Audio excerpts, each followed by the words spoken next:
Selamat malam, warga masyarakat Kabupaten Belu. Jumpa lagi dengan saya Vicky Nahak, mengudara di Grup Politik Belu News pada malam hari ini. Senantiasa Bapak Ibu Saudara-saudara sekalian dalam keadaan yang bahagia, senang. Pada malam hari ini akan saya membahas tentang dua agenda live saya. Yang pertama terkait dengan permasalahan Tekoda 2022 yang masih mengisahkan cerita panjang. Terus yang kedua terkait dengan jaring pengaman sosial. Sebelum saya mulai dan berdiskusi dan berbicara dan menyampaikan kepada publik ini, saya turut prihatin atas kejadian yang terjadi di Kota Pelajar, Yogyakarta, yang mana ada pertikaian antara warga NTT dengan warga Maluku. Mudah-mudahan semua ini bisa diselesaikan dengan baik. Sebagaimana kita tahu bahwa kita yang merantau di tanah orang itu, apalagi kita merantau di Kota Pelajar, yang kita cari adalah bagaimana menambah ilmu pengetahuan kita, bagaimana kita belajar dari kota tersebut tentang sesuatu hal yang baik, menambah ilmu kita agar ketika kita pulang ke daerah kita masing-masing, kita bisa mengimplementasikan kepada masyarakat sekitar kita. Bicara terkait dengan tenaga kontrak daerah Kabupaten Belu, yang tadi seperti saya bilang mengisahkan cerita panjang dan semacam sinetron, bersambung dan bersambung. Hari ini saya mendapatkan kabar lagi di mana tekoda-tekoda yang lama, yang sudah bekerja dengan profesional, yang bekerja minimal 5 tahun, maksimal 20 tahun, yang diberhentikan melalui proses panjang jalanan. Kita turun berteriak meminta yang namanya nurani dan keadilan di daerah perbatasan ini. Hari ini saya mendengar lagi ada di antara mereka yang dipekerjakan dari bulan Januari di tiap OPD sampai bulan hari ini mereka punya honor belum dibagikan. Ini yang menjadi satu catatan pilu. Seperti apa birokrasi hari ini di kabupaten perbatasan ini. Masyarakat yang sudah mengabdi, tenaga-tenaga kontrak daerah yang sudah mengabdi dengan tulus ikhlas membangun daerah ini. Mereka diberhentikan, tapi ada yang dipekerjakan dari bulan Januari. Ketika bulan Juli nama mereka tidak terakomodir, tidak dalam SK.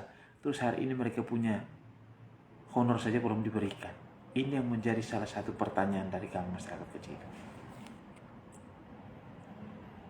Sistem birokrasi seperti apa yang lagi dibuat? Ini menjadi catatan. Bapak Ibu masyarakat Kabupaten Belu, kalau hari ini bisa melihat, kalau hari ini bisa melihat mereka, melihat jeritan mereka, melihat tangisan mereka, mereka hanya berpikir bagaimana mereka bisa bekerja. Entah apa yang dibuat oleh birokrasi hari ini, entah apa yang dibuat oleh pemerintah daerah Kabupaten Belu hari ini. Ini yang menjadi satu catatan dari kami masyarakat kecil.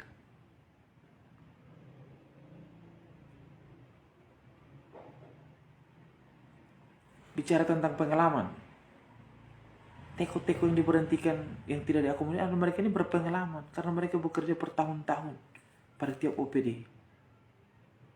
Jadi ketika pemerintah mempekerjakan mereka, pemerintah tidak susah karena mereka sudah berpengalaman dalam basic mereka, karena bertahun-tahun mereka ada dalam sistem tersebut.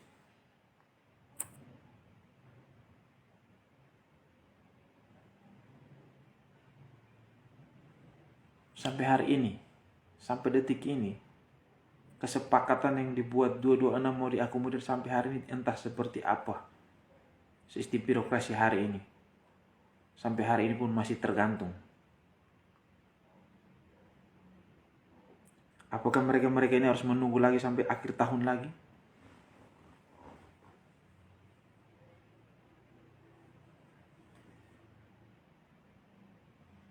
Sekilas saya menyampaikan kepada publik, masyarakat Kabupaten Belu. Saya satu orang, kalau sudah situasi begini, saya harus membandingkan. Mohon maaf, saya harus membandingkan. 2015 terjadi pilkada antara Sahabat dan NKRI. Dan notabene waktu itu saya adalah pendukung NKRI. Yang mana pada hari itu yang bekerja yang terlalu banyak itu adalah tekora adalah yang banyak mendukung NKRI. Tapi pada saat Sahabat ini memimpin,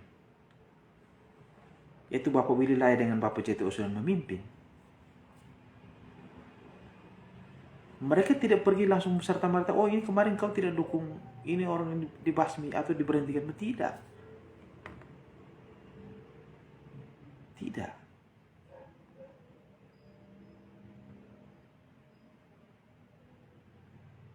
Bahkan Bapak Osulan sendiri ketika ada teko saja yang saut mulut dengan dia, ketika dia dilantik jadi wakil bupati, dia masih minta maaf mengajak Pak Martin untuk ke tempat teko tersebut, melihat rumahnya, apa yang ada dalam benak dan pikiran seorang wakil bupati pada waktu itu, Bapak J.T. Osulan. Kalau saya berhentikan dia, siapa yang bisa menghidupi keluarga dia? Sedangkan gubuknya saja seperti begitu. Artinya pemimpin itu memiliki hati, memiliki nurani. Pemimpin itu hadir untuk melayani masyarakatnya.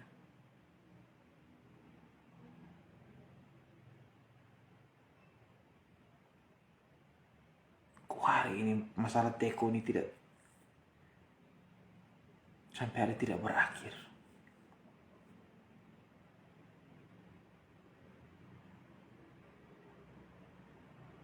Yang anehnya lagi diduga banyak yang tidak tes terus namanya keluar di SK Teko. Ini yang sangat memalukan. Sangat memalukan.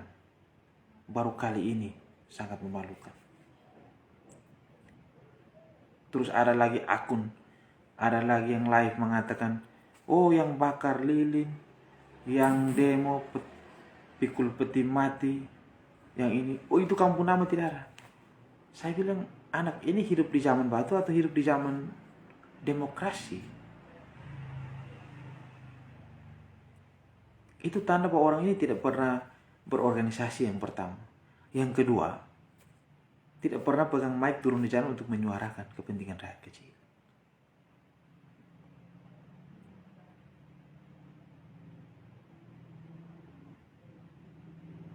Kalau seperti orang seperti begini, masih dipelihara dan masih ada di ketiak-ketiak, masih nebeng dan tidak tahu, hancur kabupaten ini. Jadi ketika orang turun, orang aksi, bakar lilin, pikul peti mati, itu sudah dianggap bahwa sesuatu hal yang tidak bisa diterima. Pulang ke kampung mau belajar lagi.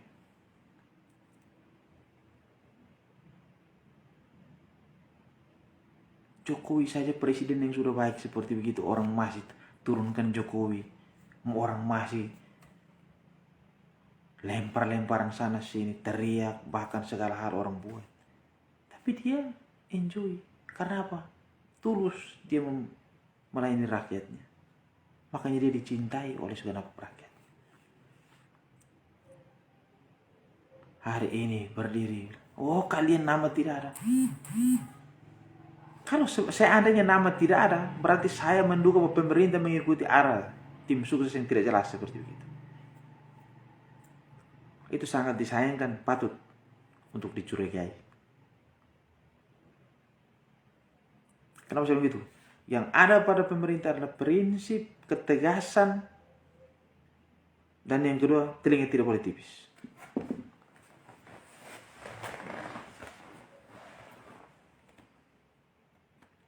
Ingat, manusia itu tidak pernah ada yang sempurna.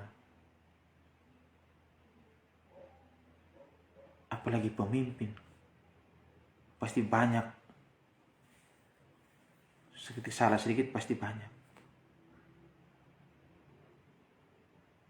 Tapi permasalahan Teko ini benar-benar bahwa kami lihat bahwa kebijakan yang diambil itu sangat salah.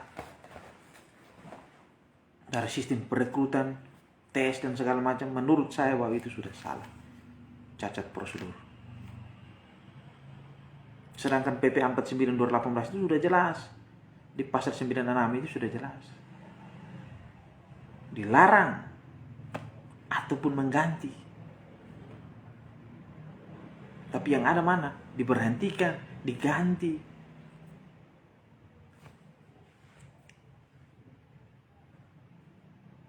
Ini yang menjadi catatan. Belum lagi entah mereka masih merasa diri tim sukses kah? Atau tim apa ya? Saya tidak paham. Mereka tidak pernah menceritakan tentang sesuatu hal yang menurut masyarakat, oh ini contoh misalnya masyarakat hari ini yang penerima manfaat tidak terima, mereka tidak berani live dan mempertanyakan itu kepada pemerintah. Dan mereka juga tidak pernah mempertanyakan ini kadis kesehatan rangkap direktur rumah sakit, mereka tidak pertanyakan. Mereka promosi. Yang sayangnya lagi, kalau warga negara Kabupaten Beru ini baik, domisili di Kabupaten Beru ini baik, nama di KTP lain, nama yang di jalanan lain. Ini manusia planet atau manusia mana ini? Ini tuh saya bertanya. Saya tidak pernah melihat bahwa tim sukses ini ada yang mengkritisi kebijakan pemerintah yang salah.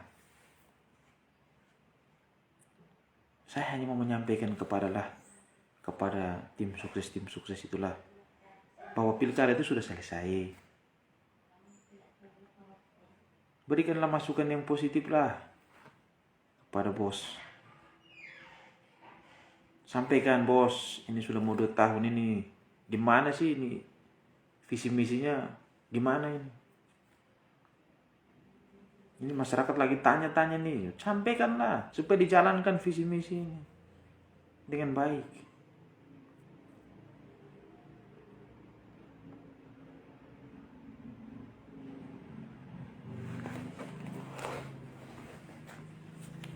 Katanya mau mensejahterakan tenaga honorer, tenaga guru, kontrak.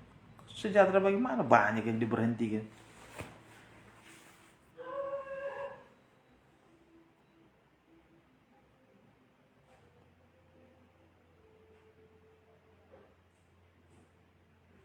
Kepada publik ini saya mau menyampaikan. Coba masyarakat hari ini menilai. Itu ex-tekoda yang diberhentikan. Itu mereka ada yang masih dipekerjakan dari bulan Januari. Ketika bulan Juni, mereka sudah tidak terakomodir lagi. Tapi mereka punya yang mereka dipekerjakan di bulan ini Januari sampai hak mereka sampai Mei dan Juni itu, dari Januari sampai Mei dan Juni itu, terus kapan realisasinya? Apakah mereka dipekerjakan tanpa dibayar, kerja bakti? Ini tolong dijelaskan dulu.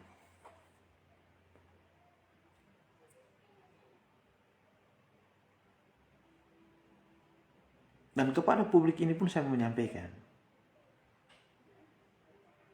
permasalahan Tekoda Kabupaten Beru 22 ini tidak akan habis. Saya pastikan bahwa dia akan, ini seperti sinetron, dia akan bersambung terus.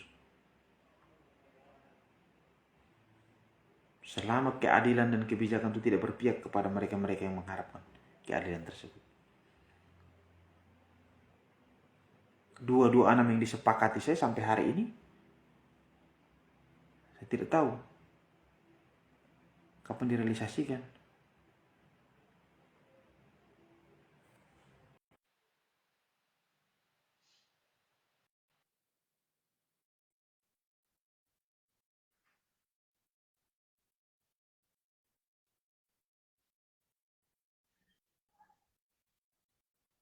Abang, selamat malam. Selamat malam, Adik Teros. Bang, ya. Jadi Ada di saya mana lihat, nih, Adik? saya masih di luar kota, Bang. Saya tadi sudah sedikit membahas terkait dengan polemik Tekoda. Saya sudah menyampaikan Ya. kepada publik bahwa permasalahan Tekoda 2022 ini akan seperti cerita sinetron, dia akan bersambung terus, tidak akan usai. Kalau sutradara tersebut tidak mengakhiri cerita tersebut. Siap, siap. Dan ini yang agak menarik itu bahwa hari ini saya mendapatkan laporan ex Hmm. Tekoda ini ada yang dari bulan Januari itu mereka masih bekerja kepada ada Kopi, beberapa OPD, tiap-tiap OPD itu yang mempekerjakan mereka. kopi kosong saja, Bang. Oh, begitu kah, Bang? Ya, mereka dipekerjakan dari bulan Januari sampai bulan Mei apa Juni ya, sekitar itu. Itu Wah, ini kesian juga nih, prihatin nih. ah, terus sekarang mereka ini kan sudah diberhentikan. Terus honor mereka itu bagaimana? Apakah mereka hanya bekerja bakti, hanya diberikan penghargaan dengan ucapan terima kasih atau seperti apa? Mungkin ada di tanggapan Adik Terus dari kacamata terlepas Adik sebagai korban Tekoda 2022, Adik juga adalah notabene ada seorang aktivis yang lahir daripada rahim PMKD dan pernah Adik menakodai organisasi PMKD di Kabupaten Belu. Mungkin bisa sedikit memberikan masukan kepada pemirsa Belu News pada malam hari ini. Ya, baik, terima kasih, Bang. Saya kira soal tanah kontrak ini kan, ini juga sudah menjadi atensi nasional ya, karena eh, beberapa acuan dan rujukan peraturan dari pusat itu kan sudah jelas bahwa dia bukan hanya berlaku untuk satu daerah atau satu kabupaten saja, tapi berlaku secara keseluruhan untuk seluruh daerah kabupaten di Negara Kesatuan Republik Indonesia ini.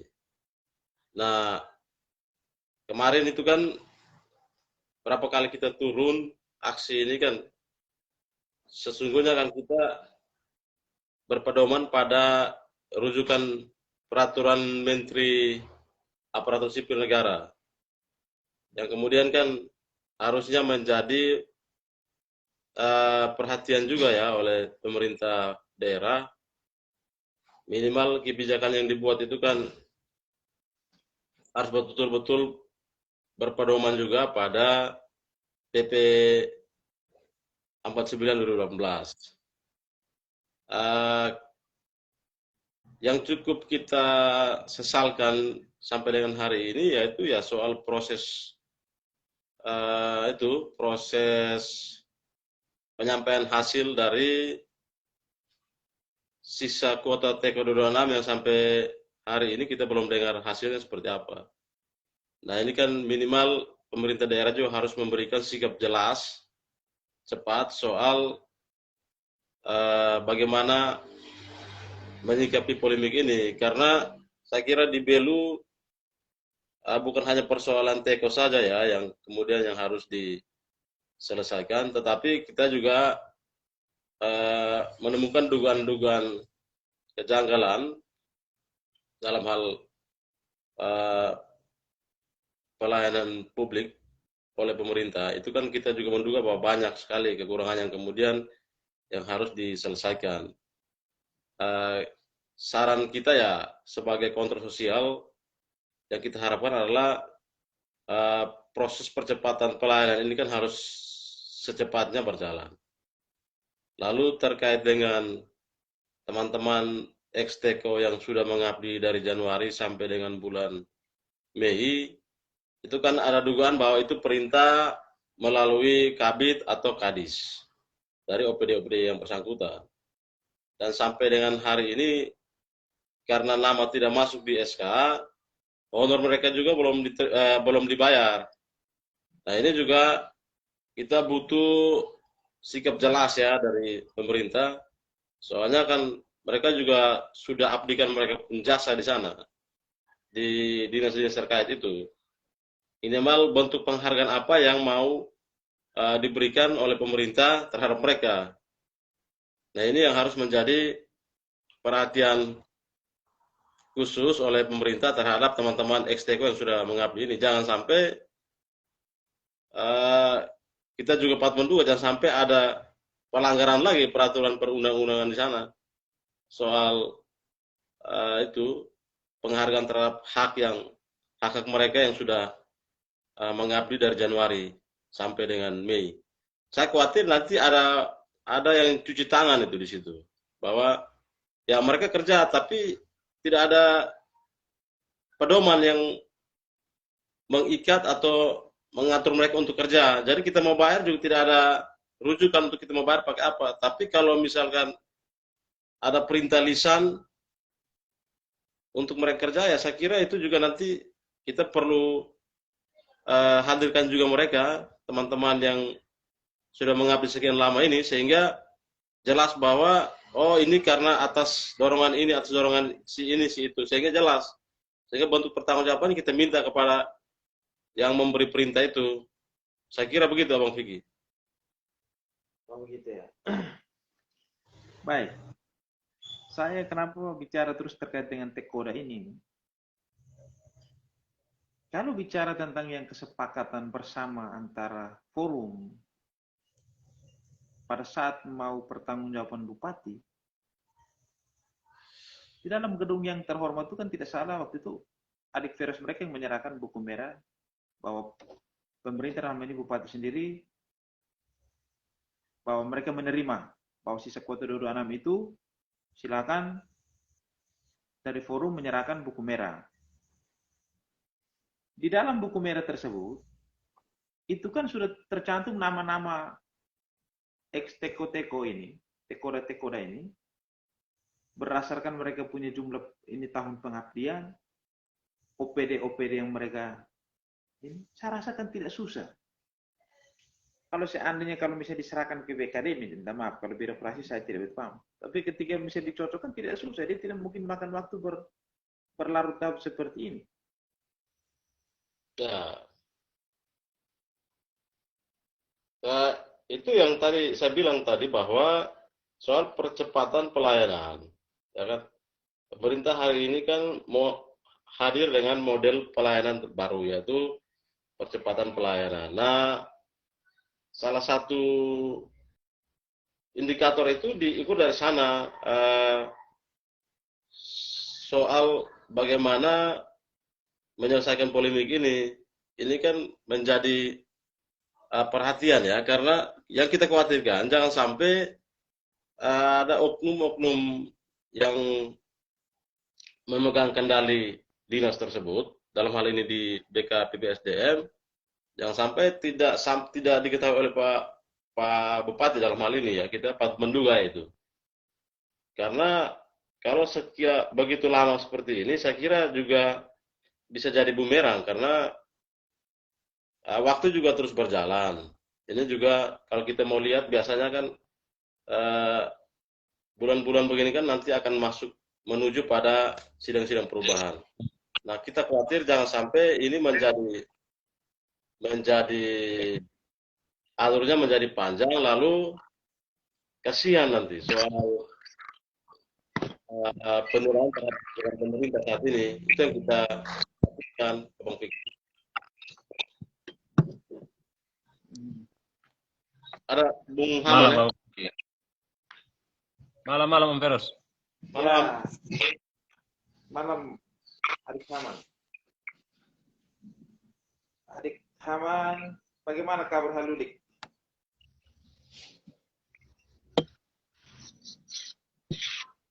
Bagaimana Adik Haman, kabar di Haludik?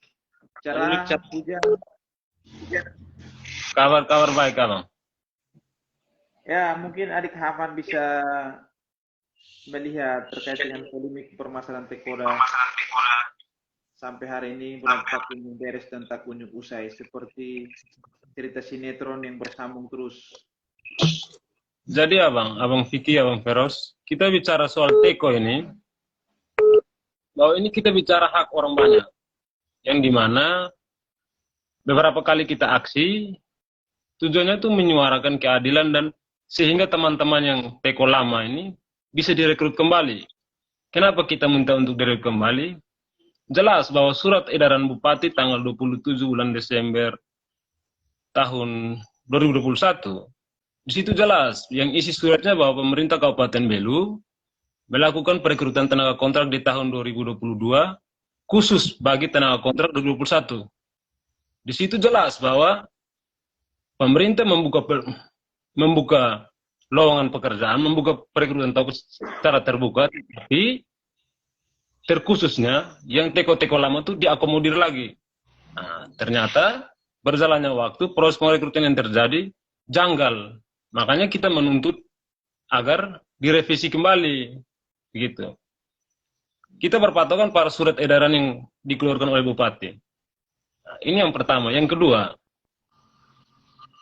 menurut peraturan pemerintah pasal 49 tahun 2015, di situ jelas bahwa pemerintah daerah dilarang untuk merekrut tenaga kontrak atau tenaga kontrak daerah. Tetapi yang kita lihat bahwa pemerintah Kabupaten Belu masih membuka untuk merekrut. Nah, ini kan sudah melanggar regulasi. Ini negara ini sebenarnya negara demokrasi, bukan negara kerajaan. Yang artinya bahwa peraturan dari pusat wajib untuk dilaksanakan di daerah. Ini poin yang kedua. Poin yang ketiga, di dalam RDP dengan Pak Wakil Bupati dan Sekda, di situ jelas bahwa perekrutan tenaga kontrak yang sudah keluar namanya dalam SK itu sudah terukur. Dan pertanyaan kita, metode apa yang dipakai sehingga begitu banyak sekali manipulasi yang terjadi dalam proses perekrutan itu? Itukah yang dinamakan terukur? Ini yang menjadi pertanyaan kita. Dari kejanggalan-kejanggalan ini, maka kita minta pemerintah untuk tidak ada alasan untuk merekrut kembali teman-teman yang sudah lama mengabdi. Karena ini sebenarnya diskriminatif terhadap teman-teman kita ini. Begitu banyak yang tidak ikut seleksi wawancara, tetapi nama mereka masuk. Sedangkan mereka yang sudah lama mengabdi, yang otomatis masuk karena ada surat dari OPD-OPD masing-masing, kok mereka tidak lolos. Ini yang kita perjuangkan di sini. Meskipun banyak perjuangan kita ini, banyak orang bilang ada unsur sakit hatinya, unsur dendamnya. Ya wajar lah, kalau kita berjuang untuk banyak orang, pasti banyak orang juga yang tidak suka. Terus ada yang bilang kita ini ditunggangi. Ya, kalau saya bilang kita ditunggangi, tetapi ditunggangi rasa kemanusiaan itu. Nah, jadi kira saya begitu, Abang. Kita ditunggangi karena rasa kemanusiaan ya, bukan ditunggangi karena kepentingan politik ya. Artinya bahwa politik itu sendiri sudah selesai. Yang hari ini kita jalankan adalah kebijakan secara politik. Betul, Ya, mudah-mudahan ada isu yang mengatakan ada yang pergi potong ayam di tempat-tempat pemaling karena ketidakpuasan. Mudah-mudahan itu cuma berita hoax. Hanya sangat disayangkan, Abang, begini. Saya menduga bahwa, bukan menduga, pemimpin hari ini menunjukkan bahwa pemimpin saat ini penakut. Itu menurut saya penakut. Kenapa saya bilang penakut? Pemimpin itu hadir sebagai solusi dari setiap pertanyaan itu. Nah, bagaimana bisa? Sedangkan kita ingin bertemu dengan pemimpin menghilang. Kita kan datang mempertanyakan itu. Di mana yang terukurnya? Di mana yang sudah selesai mekanismenya? Jelaskan kepada kita. Nah, pemimpin itu kan hadir sebagai solusi dari setiap pertanyaan, bukan menghilang ketika kita minta pertanggungjawaban. Kita teriak ini kan tidak asal teriak, kita punya data, begitu. Mari kita adu ini. Mungkin beliau lagi sibuk. Ya? Oh ya, mungkin apa? Ya, karena urus Kesibukan beliau kan kita tidak tahu. Ya, Karena urus Kabupaten Belu ini besar, luas. Ya. Yang saya sesalkan itu, baru kali ini sejarah berdirinya Kabupaten Belu ini, polemik Tekoda ini bisa berlarut-larut sampai bulan Juli. Ini sedikit lagi mau masuk bulan Agustus ini. Belum berakhir. Ya. Yang menjadi pertanyaan saya, yang 226 yang disepakati oleh pemerintah, DPR dengan teman-teman Tekoda lama ini, ex-Tekoda ini, yang tergabung dalam forum ini, yang disepakati bahwa 26 itu akan diakomodir. Kenapa ini sudah sekitar 2 minggu ini belum ada tanda-tanda bahwa mau diakomodir? Ini menjadi pertanyaan saya. Sistem birokrasi yang seperti apa yang lagi berjalan di Kabupaten Belu ini? Sedangkan pemimpin hari ini dengan slogan perubahan, artinya bahwa semua segala sesuatu harus cepat. Cepat, terukur cepat. Ini menjadi pertanyaan.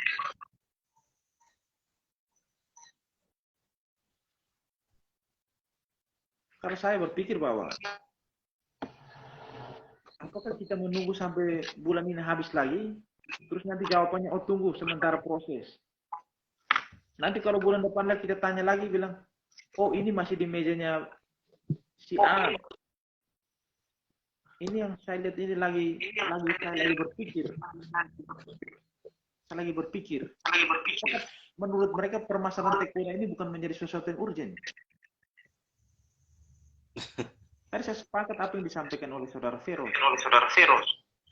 Kita bicara tentang, kita bukan hanya mau urus masalah Teko, tapi ada hal-hal yang lain. Tapi kalau masalah Teko ini saja tidak beres, kita jangan berbicara tentang hal-hal yang lain. Itu menjadi satu pertanyaan. Sampai hari Senin ini, kalau seandainya tidak ada kejelasan dan terkait dengan sisa kekuatan, 226 itu menjadi milik forum ada teman-teman Tekoda yang bagaimana mereka ex-Tekoda, bahwa saya pastikan bahwa sepanjang bulan Juli ini akan terjadi ada irama-irama di jalan. Saya pastikan. Saya tidak akan lagi berpikir bahwa kita berpikir secara sehat bahwa kita akan pergi tanya dan tanya. Tidak, jalanan akan menjadi saya tempuh untuk menyuarakan kepentingan.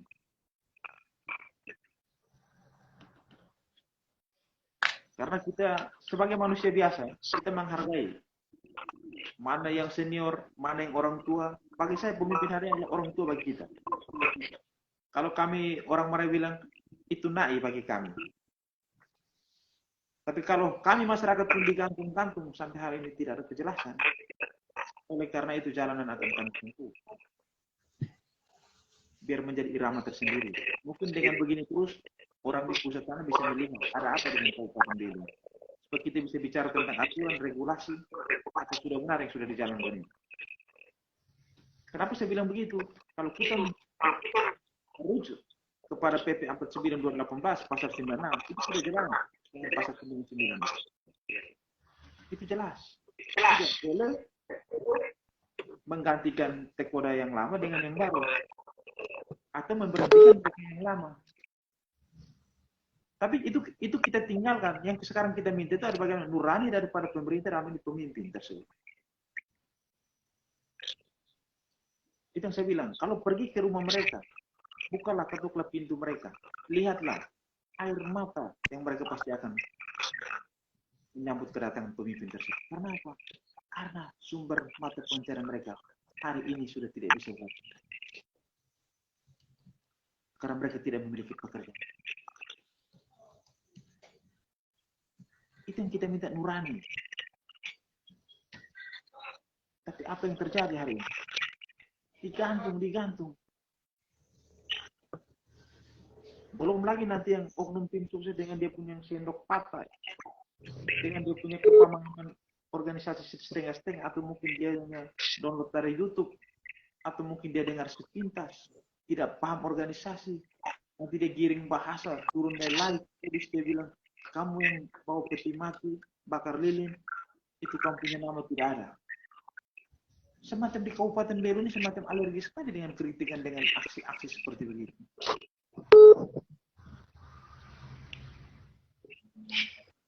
Ini yang menjadi menjadi Ya, makanya Abang Sugi, saya perlu tambahkan sedikit bahwa eh, biarnya anggapan di luar bahwa kenapa kalian ini hanya berjuang untuk teko, memangnya pekerjaan yang lain tidak ada. Oh, bukan soal itu sesungguhnya. Sesungguhnya itu menjadi bagian kedua ya soal tenaga kontrak. Tetapi yang menjadi dasar perjuangan kita adalah adanya kejanggalan terhadap penerapan sistem kebijakan pemerintah daerah. Yang mana yang tadi disampaikan oleh Adik Haman tadi bahwa ada pelanggaran terhadap PP 49 2018 itu. Nah, di situ terjadi ketidakadilan terhadap ex-teko, teman-teman teko lama, makanya kita turun untuk meneriaki itu, menyampaikan hal itu. Karena apa? Kita juga tidak mau menjadi objek yang kemudian menjadi korban ketidakadilan itu. Nah, kalau kemudian kebijakan itu keluar dan menjunjung tinggi peraturan perundang-undang, saya kira tidak ada gesekan, saya kira tidak ada teriak-teriak di bawah atau tidak ada teriak-teriak di jalanan untuk menyampaikan tuntutan terhadap keadilan. Nah, ini yang kemudian imbasnya datang ke siapa yang merasa tidak ada itu, yaitu teman-teman teko yang kemudian secara regulasi membuka ruang untuk mereka mendapatkan kenyamanan, mendapatkan perhatian, mendapatkan kebijakan yang harus diambil oleh pemerintah daerah. Dalam hal ini soal sistem pergantian kontrak itu. Setelah di situ aturan membuka ruang yang seluas-luasnya untuk teman-teman ex-teko yang sudah sekian lama mengabdi. Nah, harusnya ini kan menjadi prioritas untuk, karena apa? Pertama, kita mendapat beberapa hal terkait dengan kenapa harus diakomodir teman-teman ex-teko yang lama, akomodir, ya kan? Sehingga kalau memang ada kemudahan untuk P3K PNS, minimalkan mereka sudah maksudnya beban terhadap pembiayaan honorer tenaga kontrak, itu kan beban ke daerah kan sudah kurang secara anggaran. Ini yang menurut kita, tapi kan kita belum dapat skema pembiayaannya seperti apa. Tetapi yang kita dengar adalah mungkin akan dibiayai dengan APBN. Nah, artinya bahwa secara tidak langsung selama ini yang kita tahu bahwa sistem pembiayaan honor teko menggunakan APBD, kalau kemudian teman-teman yang 1.800 lebih ini diakomodir ke P3K kan ada keringinan di sana. Kalau memang sistem pembiayaan honornya pakai APBN. Jadi daerah juga tidak kewalahan lagi untuk mengalokasikan sekian dana untuk pembayaran honor teko di daerah. Nah, ini yang menjadi pertimbangan kita. Jangan sampai kalau memang terjadi itu ya lumayan kan dana-dana yang selama ini yang dipakai untuk pembiayaan honor teko pakai anggaran daerah kan ada pengurangan di sana. Jadi kita dari dana yang sudah ada itu bisa dialokasikan untuk pembangunan atau untuk manfaat-manfaat pembangunan daerah di bidang-bidang lain begitu. Nah, itu yang menjadi catatan dan menjadi perhatian oleh kita. Lalu yang berikut soal tenaga kontrak ya. Saya tetap ini mau tidak mau harus tetap pemerintah harus secepatnya mengambil sikap karena ada etika komunikasi antara DPR dan pemerintah. Kita sudah menyampaikan tuntutan kita lewat DPR. Hubungan kemitraan ini kan minimal kan harus dijaga, sehingga kan tidak ada anggapan miring dari publik terhadap dua lembaga ini, baik dari pemerintah maupun ke legislatif. Ini yang harusnya dilihatlah oleh pemerintah, karena kalau memang semakin lama kebijakan atau sikap dari pemerintah terhadap tuntutan kita, saya kira juga nanti akan ada anggapan buruk atau dampak buruk terhadap lembaga keterwakilan kita. Loh, ini kita sudah menyampaikan aspirasi kita lewat lembaga legislator, lembaga DPR. Tapi kok begitu lama ini, kita patut bertanya bahwa jangan sampai sistem pengawasan yang dimainkan oleh legislatif itu lambat atau tidak jalan. Nah kan kasihan nanti kalau ada anggapan miring terhadap lembaga yang terhormat itu. Kami melakukan kebijakan ini harus dibuat seimbang mungkin supaya tidak ada anggapan-anggapan liar terhadap salah satu lembaga dari 2 lembaga tinggi di daerah ini, Abang Fikri. Saya kira itu. Baik, ini Kalau ya bagaimana Bu? bagaimana ini Adik Haman? Kalau menurut saya, kita anak-anak muda yang artinya kita ini generasi-generasi penerus. Kita mewarisi hal-hal yang baik kepada generasi-generasi kita yang akan datang. Ini suguhan sistem yang dibuat oleh pemerintah yang janggal saat ini. Kita tahu bahwa begitu banyak kejanggalan yang terjadi dalam proses perekrutan ini. Nah, tetapi pemerintah memaksa kita mengikuti semua kebohongan yang pemerintah buat menjadi satu kebenaran. Terus kita anak-anak muda harus diam melihat kejanggalan yang terjadi. Ketika kita tidak berani bersuara saat ini, maka ini kesalahannya akan didoktrin terus oleh pemerintah-pemerintah yang akan datang menjadi satu kebenaran. Oleh karena itu saya pikir biarlah mereka mau bicara soal apa tentang aksi-aksi kita. Toh pada dasarnya juga banyak juga yang suka dengan aksi-aksi kita. Di sini kita mau menjelaskan kepada seluruh masyarakat Kabupaten Belu bahwa suguhan sistem yang dipertontonkan oleh pemerintah saat ini salah. Nah, kita generasi muda, generasi pewaris, apa yang kita mewariskan kepada adik-adik di bawah? Kalau kita biarkan kejanggalan ini terus menjadi satu kebenaran. Itu menurut saya. Makanya kenapa saya mau berjuang dan mau supaya teman-teman yang lain itu diakomodir juga. Itu tujuan saya. Bahwa kita mau mewarisi hal-hal baik kepada generasi berikutnya. Kalau kita biarkan ini, maka pemimpin berganti pemimpin, model-model macam begini akan terus dipakai. Nah, kalau saya begitu, Abang.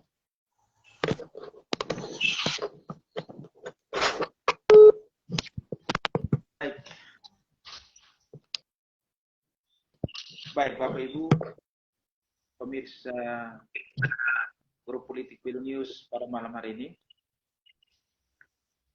Itu sebenarnya saya ingin membahas lagi terkait dengan JPS, tapi karena saya melihat sudah terlalu panjang diskusi kami, saya melihat bahwa akan terjadi kejenuhan. Oleh karena itu, mungkin besok kami akan live lagi terkait dengan jaring pengaman sosial, JPS. Tapi pada dasarnya bahwa kami yang pada malam ini live, saya, Adik Feros, dan Adik Haman, bahwa kami komitmen terkait dengan permasalahan Tekoda ini dan permasalahan-permasalahan yang lain, bahwa ini akan menjadi agenda kami untuk kami terus menyuarakan. Artinya bahwa seperti tadi yang disampaikan oleh Adik Haman, bahwa apa yang mau kami wariskan kepada adik-adik kami. Sesuatu hal yang baik yang diperjuangkan di daerah perbatasan ini pasti akan juga banyak orang-orang baik juga akan menanggapi secara positif. Banyak orang-orang tidak baik juga akan menanggapi secara negatif. Tapi demi kebenaran, demi hal-hal yang baik, pasti kami akan terus menjadi garda terdepan.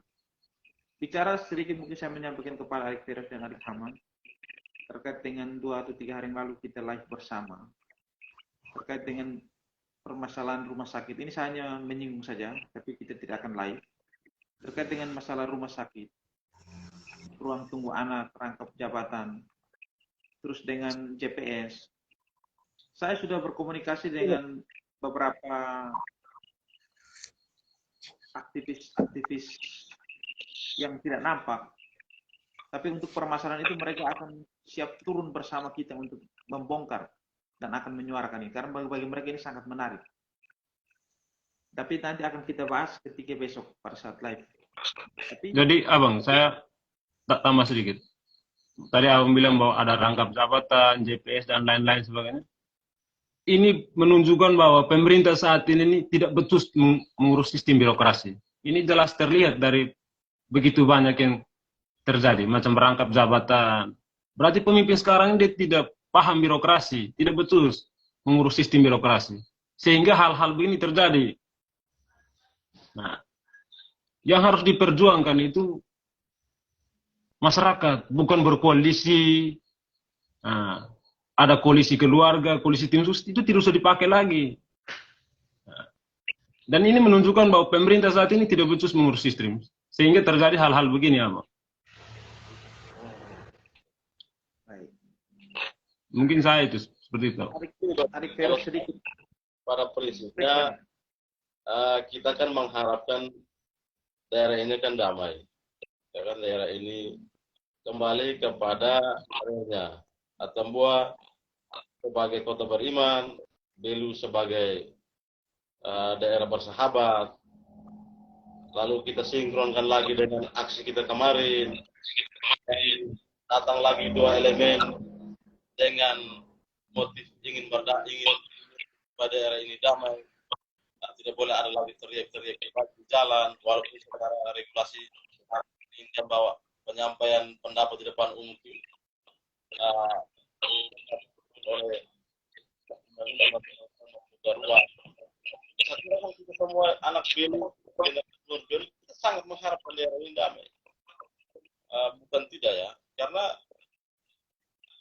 hal yang janggal digali, dievaluasi, itu kan juga untuk supaya kita mencari sebuah kedamaian. Ini yang menjadi penting, sehingga kalau kemudian ke depan ada hal yang janggal, hal yang keliru, lalu tidak ada evaluasi, tidak ada kontrol sosial di bawah dari masyarakat, maka bagaimana kita mengharapkan sebuah kedamaian? Nah, ini menjadi penting. Ya, ada yang bilang bahwa perlawanan dengan penguasa ini susah, tapi saya kira tidak susah amat. Kalau memang salah ya, atau keliru ya kita evaluasi. Toh kan ujung-ujungnya kan untuk kebaikan bersama begitu. Kalau saya juga harus perjelas lagi soal yang disampaikan oleh Adik Haman, bahwa ya sepakat bahwa perjuangan kita kemarin turun ke jalan itu bahwa kita sedang membangun sebuah blok untuk melawan pemerintah saat ini. Tidak. Kita mau menyampaikan bahwa cukuplah sudah kita yang hari ini menjadi korban. Generasi-generasi berikut kita itu tidak boleh ada lagi. Saya kira itu Abang Fikri. Baik. Baik. Terima kasih buat ini Adik Feros dengan Adik Haman. Mungkin apa yang tadi kita diskusikan itu bermanfaat bagi kita semua. Saran saya buat adik berdua, kalau misalnya kita lakukan hal ini, kalau misalnya ada salah kata atau mungkin kritisnya terlalu tajam, ya jangan sesekali pergi potong ayam lah di tempat-tempat hutan dan pemali dengan hal-hal yang negatif. Ini saya mengharapkan kepada adik berdua. Belu ini kota kecil, pergerakan kemana saja pasti ada informasi yang sampai ke telinga. Tapi kalau mau bermain-main, mari kita bermain-main. Karena bekas luka itu, kalau kita tusuk lagi di bekas luka itu, dia akan menjadi luka yang lebih besar lagi. Jadi itu harus ingat baik-baik. Kalau kritikan di Kabupaten Belu menjadi sesuatu hal yang ganjil, atau sesuatu hal yang sangat menakutkan, maka demokrasi tidak akan berjalan dengan baik di kabupaten ini. Oleh karena itu, jangan pernah patah semangat, jangan pernah takut ketika kita berbicara untuk kepentingan orang banyak. Siap. Oleh karena itu, dari sudut kota Belu, saya Fikri Nahak, Adik Feros, dan Haman mengakhiri live kami. Salam jumpa lagi di lain waktu di channel yang sama, di Belu News, Guru Politik yang selalu setia menemani kami. Salam sejahtera buat Bapak Ibu Saudara sekalian, dan sukses selalu buat panitia sepak bola A Beretalo. Tetap kompak. Sebelum tutup, Abang, izin saya tambahkan sedikit. Itu kita diundang itu sama pemuda Ketua Pemuda NTT untuk kalau bisa kita mereka juga sementara ikuti kita punya live, berapa kali live dan aksi, mereka juga minta untuk kalau ada waktu kita bisa mampir di sana di provinsi untuk kita datang ke studio untuk kita diskusikan hal ini. Saya kira apa yang mereka lihat juga mungkin membuat juga mereka merasa iba, jadi kita terimalah undangan itu untuk kalau memang kita punya waktu kita ke sana untuk kita live. Ya, mungkin Orang mungkin kita mengundang kita sebagai orang berbudaya, saya pikir kita atur waktu untuk kita ke sana lalu kita hampiri studio mereka, kita live di sana. nanti kita cari waktu yang tepat kita ke sana. Siap. Oke, baik. Terima kasih, Pak. Mungkin itu saja yang bisa kita sampaikan kepada pemirsa. Sukses selalu buat panitia Beretalo. Di situ ada nai hebat yang saya tidak sebut satu persatu. Luar biasa. Sedikit saya mengopi sebuah status atau sebuah tulisan di Facebook. Hanya di sepak bola saja yang dijunjung tinggi sportivitas. Di dunia politik, apakah itu terjadi sportivitas? Nanti tunggu 2024. Oleh karena itu dari seluruh Kota Belu, saya Vicky Nahak mengakhiri live bersama adik Feros dan Haman. Salam sejahtera buat kita semua. Merdeka. Abang.